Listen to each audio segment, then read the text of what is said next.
So I put a video up, I think maybe not about a week ago, but not long ago, talking about the Secret Lair 20 Ways to Win deck, and how I thought it was being kind of misunderstood by quite a lot, and misunderstood's probably not the best way to put it, but I think quite a lot of the kind of professional Magic YouTubers were kind of poo-pooing it and saying this is how you upgrade it, and there's a lot of that going on.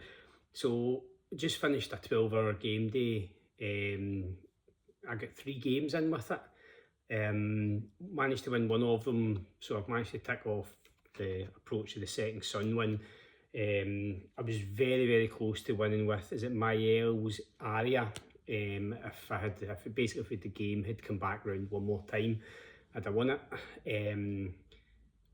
But yeah, I have to say the deck was really fun. You really need to pivot.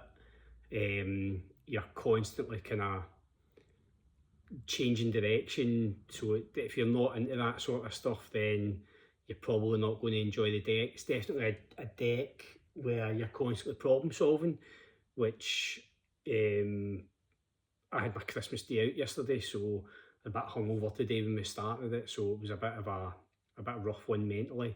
But yeah, I think my initial thoughts on the deck were right. It's a pre-con you're going to stick with, you're not going to change it.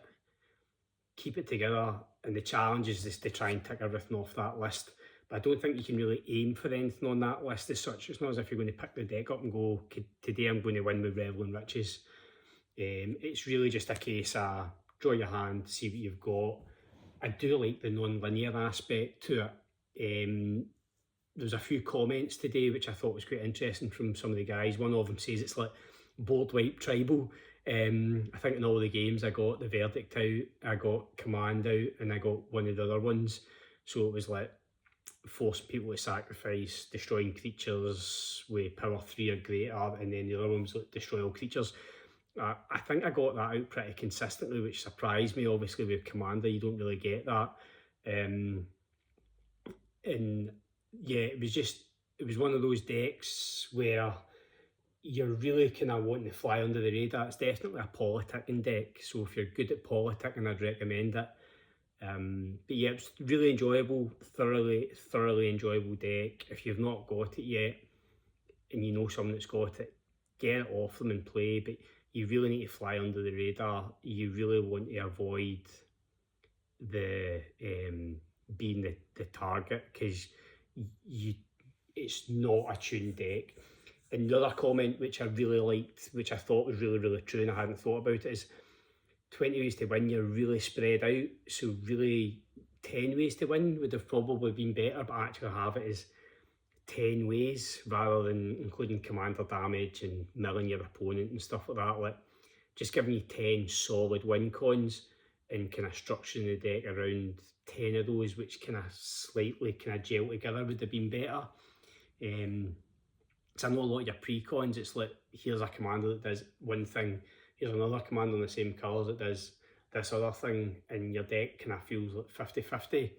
I don't know if that's a deliberate choice by Wizards to give you kind of like 2 pseudo builds within your pre-cons to get you to buy the cards that allow you to build out both ways it might be, but yeah, I really enjoyed this deck. I'm going to be playing a lot more of this deck. I'm looking forward to the fact that I don't need to spend any money to upgrade this deck. It's one of the most fun decks I've played, and that's including decks I've built, decks my friends have built. You know, it was just a really solid deck, and it kind of held its own against some more powerful decks, but again, I really enjoy the politicking aspect of Commander, so I think you really need to be, I'm not going to say I'm really good at the politicking aspect of Commander, but you definitely have to enjoy that element. If you're not really into that, you're not going to like the deck. But yeah, in my opinion, it's like, I don't know, 8 out of 10. It's one of the most fun decks I've played in a long time. If you've not picked it up yet, I would recommend that you go get it, and if you know someone that's got it, definitely give it a wee whirl.